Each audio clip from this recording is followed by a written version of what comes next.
नमस्कार. आज चैत्र शुद्ध 11 कामदा एकादशी. आजचा अभंग. विती एवढेसे पोट केवढा बोभाटा तयाचा, जळोयाची विटंबना भूक जना नाचवी.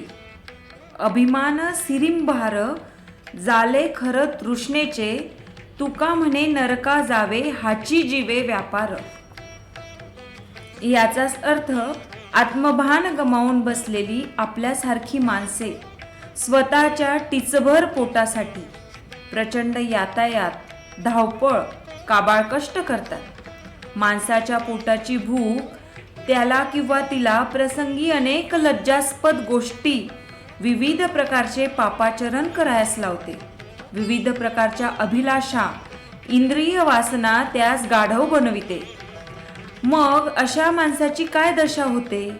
संत तुकारामांनी रोखठोक भाषेत येथे मांडले आहे.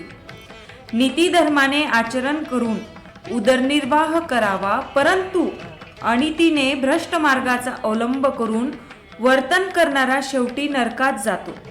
म्हणजे अंतिमता त्याचे फलित वाईटच होते असे त्यांनी सांगितले आहे.